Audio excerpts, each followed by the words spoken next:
오늘은 주님께서 부활하신 날이죠.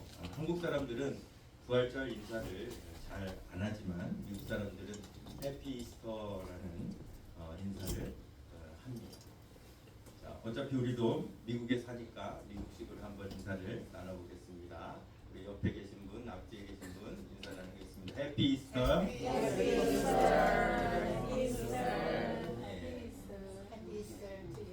예, 감사합니다. 자, 해피 이스터 무슨 뜻이죠? 기쁜 부활절이라는 뜻입니다. 자, 여러분, 부활절이 왜 기쁩니까?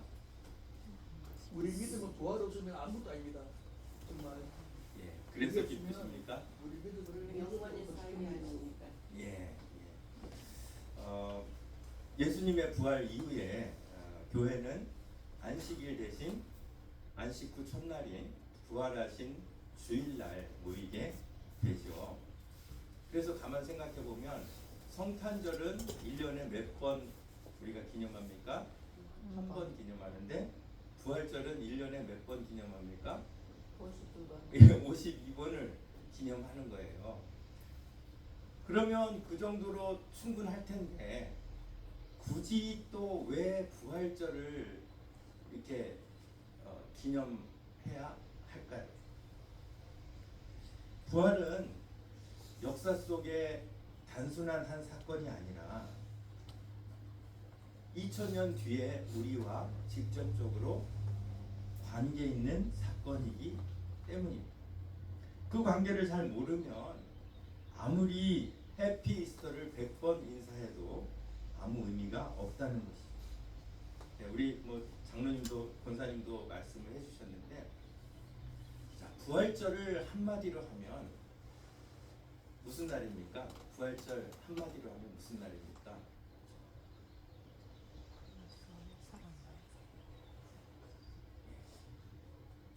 부활절은 사망이 사망 선고를 받은 날이에요.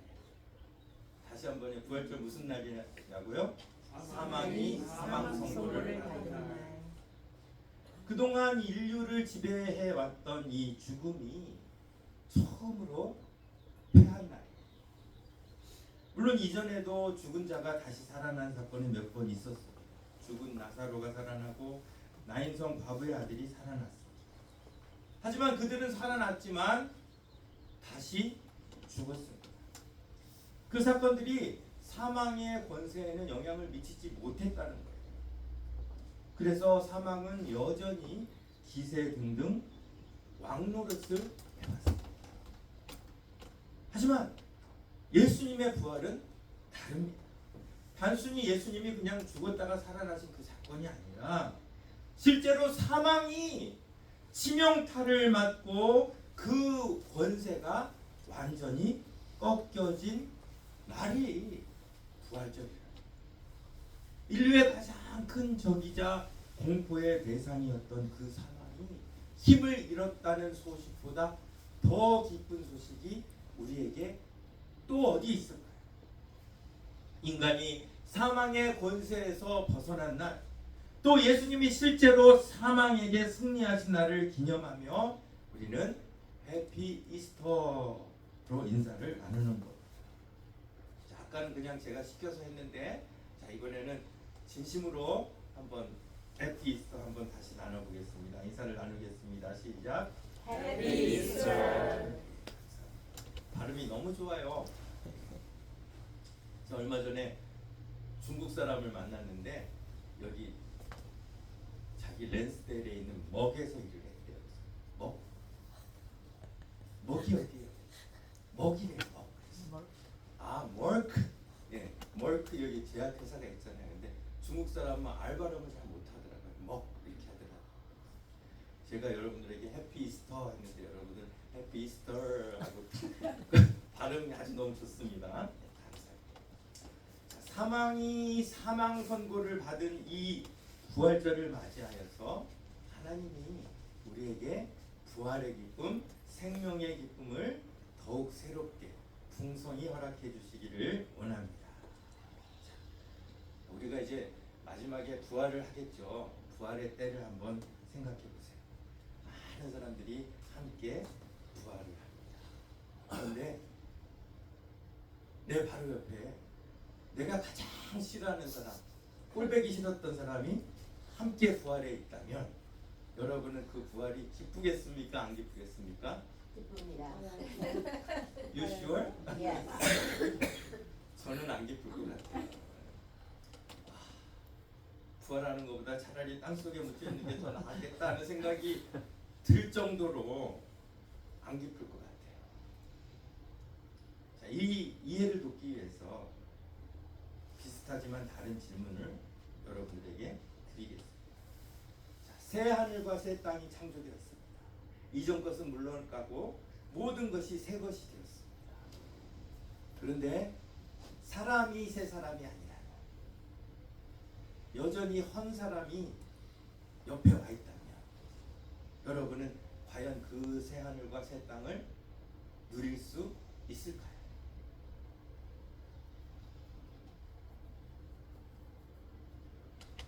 새 하늘과 새 땅의 창조가 먼저 되어야 될까요? 아니면 새 사람의 창조가 먼저 되어야 할까요? 여러분, 새 하늘과 새 땅이 먼저입니까? 새 사람이 먼저입니까? 새 사람의 창조가 없다면 새 하늘과 새 땅은 아무 의미가 없는 거예요. 새 하늘과 새 땅의 진정한 가치를 느끼기 위해서는 먼저 새 사람이 되어야 하는 거예요. 부활도 마찬가지입니다. 겉사람은 부활을 했는데 속이 옛사람 그대로라면 그 부활은 기쁘지 않을 수도 있다는 거예요. 그래서 겉사람의 부활보다는 더 중요한 것은 속사람의 부활이에요. 그런 의미에서 오늘 읽은 본문 로마서 6장은 속사람의 부활에 대한 매우 중요한 이야기를 하는 것이죠. 어떤 이야기냐? 부활에도 이미와 아직이 있다는 거예요. 여러분, 이미와 아직 잘 아시죠? 하나님 나라를 설명하기 위해서는 매우 중요한 그러한 단어입니다. 예수님이 천국이 너희에게 임했다라고 선포를 하시는 순간 천국에 임했습니까? 안 했습니까? 이미 이 땅에 임했습니다. 그런데 그 천국은 아직 완성되지 않은 천국이에요.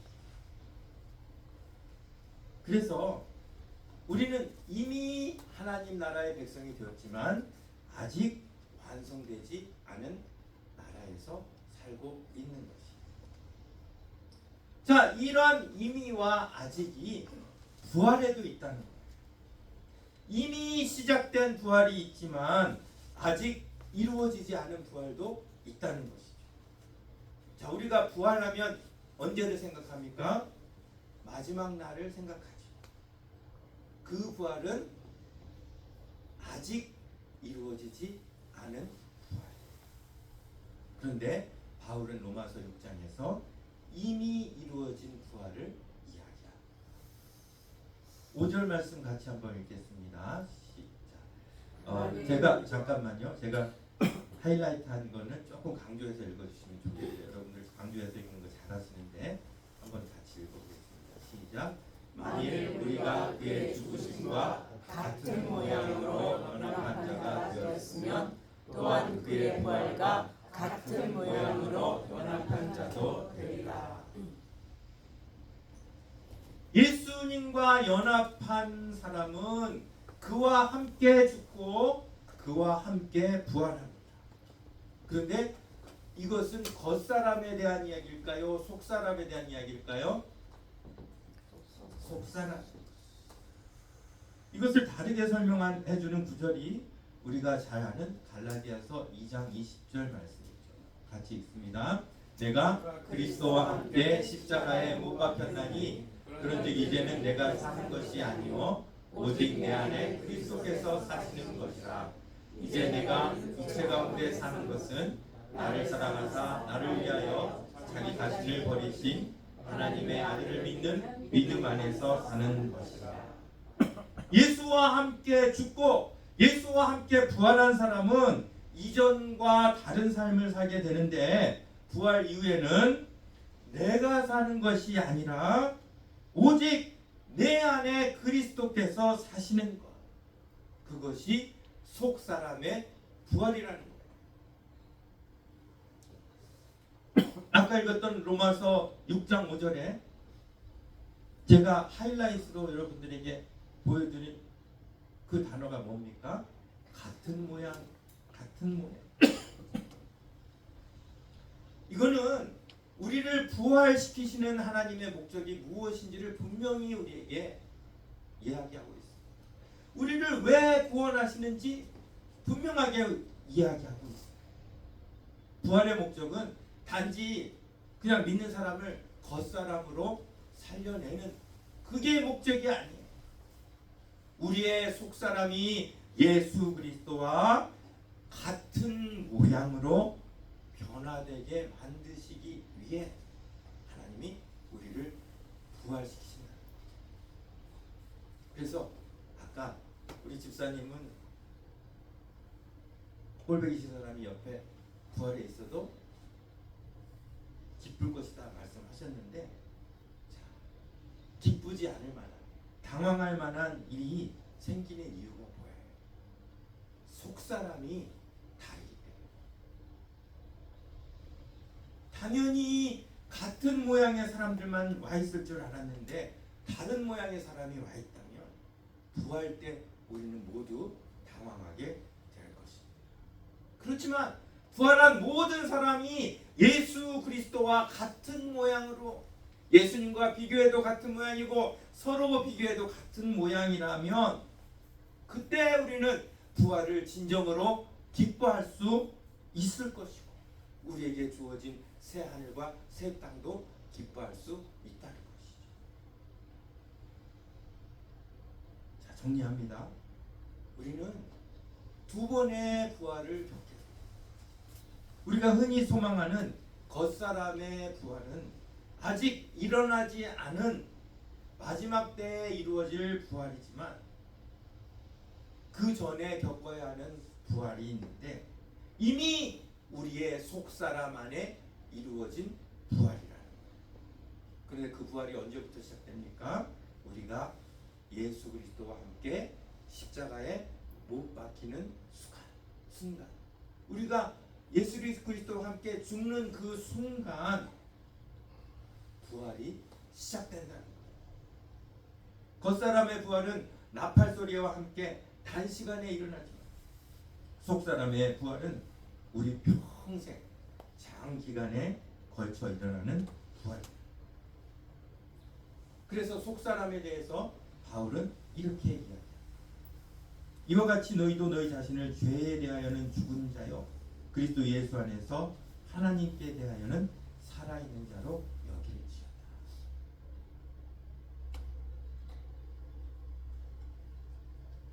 그러므로 너희는 죄가 너희 죽을 몸을 지배하지 못하게 하여 몸의 사욕에 순종하지 마. 또한 너희 지체를 불의의 무기로 죄에게 내어주지 마요. 오직 너희 자신을 그 다음에요. 같이 읽을까요? 죽은 자 가운데서 다시 살아난 자 같이 하나님께 너희 지체를 의의 무기로 하나님께 드리라. 우리의 몸은 여전히 살아있지만 우리의 속사람은 부활하는 거예요. 죽은 자 가운데서 다시 살아난 것처럼 하나님께 드리게 되는 것이죠. 그래서 이전까지는 세상의 성공과 안락을 위해 몸의 사욕에 순종하며 죄의 무거운 짐을 지고 다녔지만 그것들을 예수 그리스도와 함께 장사하고 난 후부터는 죽은 자 가운데서 다시 살아난 자 같이, 부활한 자 같이 자신을 의의 무기로 하나님께 드리기로 힘쓴다는 것이죠. 이런 속사람의 부활 과정이 없이 갑작스럽게 겉사람이 부활을 맞게 된다면 우리는 부활 시에 큰 충격을 받게 된다는 것이죠.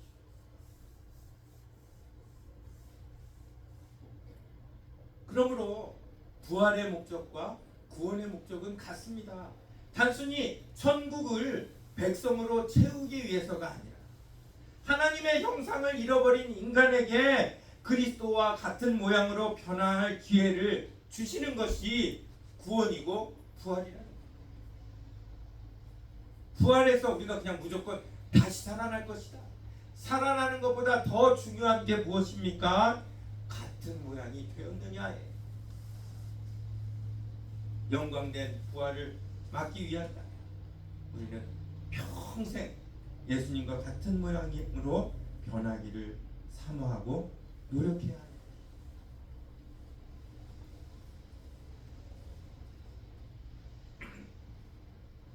종종 부상당했던 운동선수들에 대해서 부활이라는 단어를 사용합니다.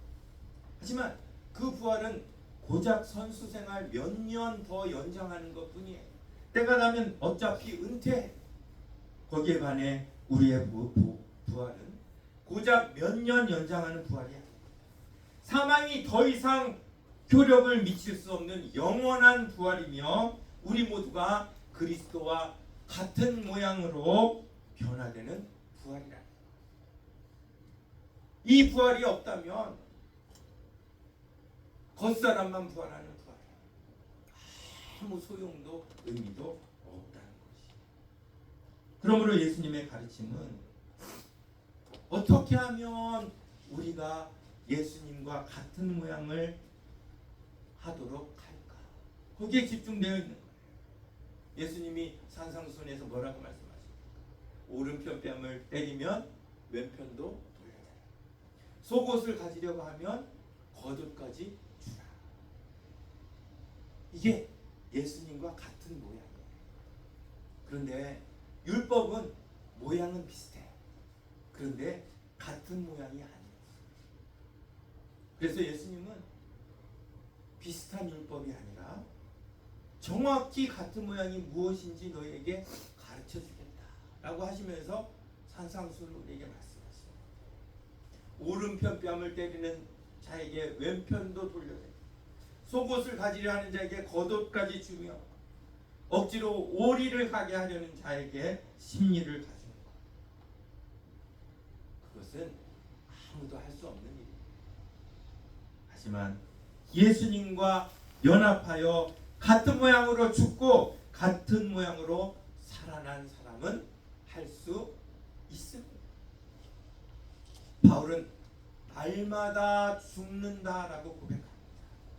여러분, 날마다 죽는다 이건 무슨 의미입니까? 날마다 죽으니까 그 다음에 날마다 뭐도 해요? 날마다 부활도 하는 거예요. 날마다 죽노라, 날마다 부활하노라. 죽어야지 다시 살지. 내가 날마다 죽고 날마다 예수 그리스도로 부활하는 가운데 나와 예수님의 연합은 더욱 튼튼해질 것이고 나는 예수 그리스도와 같은 모양으로 어느덧 변해 있다는 그런 소망을 우리가 가질 수 있는 것이죠. 우리가 이제까지 예배하던 이 콜마 교회의 건물주가 바뀌면서 우리는 여러 가지 일을 겪었습니다. 다른 말로 하면 우리가 죽어야 하는 상황들이 많이 있었습니다. 건물주의 계속되는 부당한 요구가 선을 넘은 순간이 있었는데 우리 예배 시간을 11시에서 10시 반으로 바꿔달라는 요청이었습니다. 이 사실에 대해 대부분의 성도들이 보다 강하게 이야기를 해달라 말씀을 하셨습니다. 그렇게 회의가 끝났습니다. 세상의 이치로 봤을 때는 우리가 기득권이 있기 때문에 당연합니다. 그런데 제 마음이 편하지 않았어요. 그런데 후에 몇몇 성도들께서 전화를 주셨어요. 내용이 이랬습니다.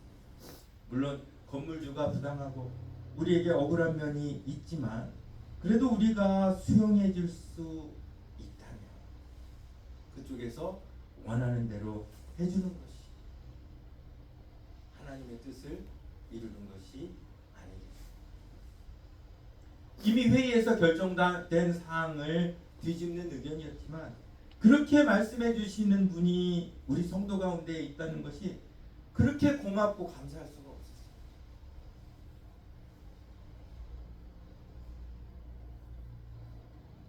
그야말로 같은 모양으로 예수 그리스도를 닮을 수 있는 기회였기 때문에 기억하시죠? 그래서 한 주 동안 제가 기도하면서 그 다음 주일 설교를 통해 저는 우리가 지켜야 하는 것은 우리의 예배 공간과 예배 시간이 아니라 하나님의 사랑과 하나님의 관용과 하나님의 용서라는 메시지를 전했고 우리 길교회는 예배 시간을 그분들이 원하는 대로 10시 30분으로 옮겼습니다.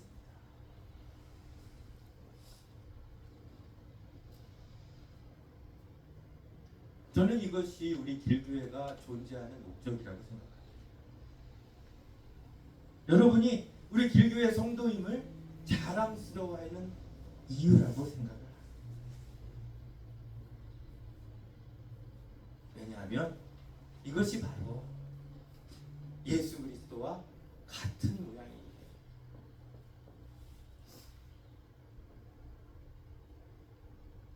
예수 그리스도와 같은 모양이 아닌데 비슷한 모양으로 얼렁뚱땅 넘어가는 그런 일들이 교회 안에 너무 많지 않습니까?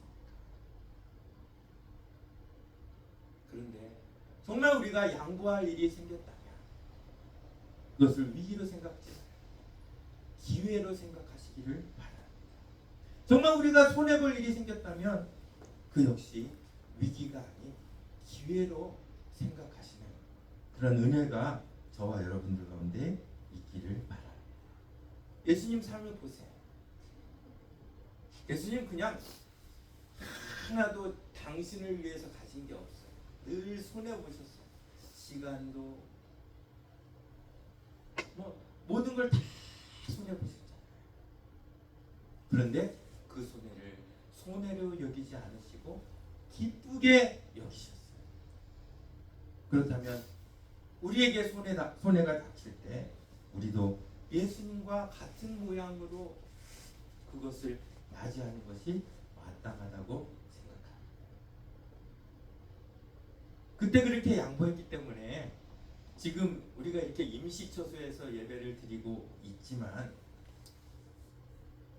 여전히 하나님께서 우리를 기뻐하시고 또 우리에게 가장 좋은 장소를 좋은 때에 주실 것이라고 확신합니다.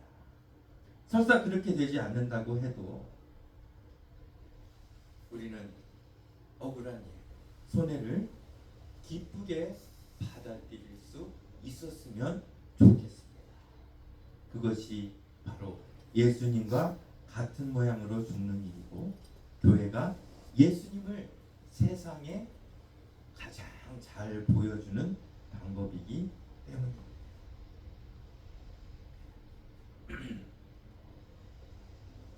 이 5절 말씀이 읽으면 읽을수록 묵상하면 묵상할수록 굉장히 매력적이에요.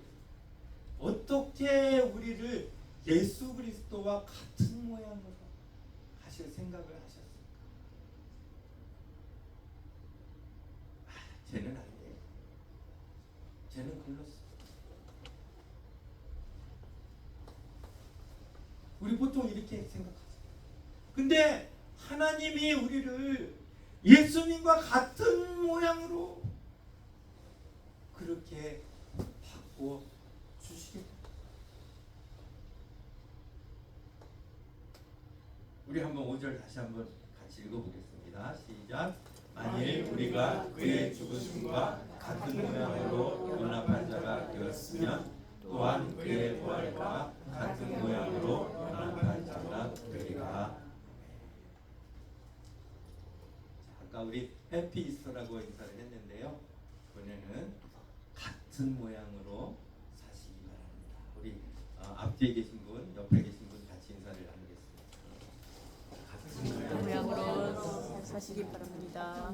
같은 모양으로 누구와 같은 모양?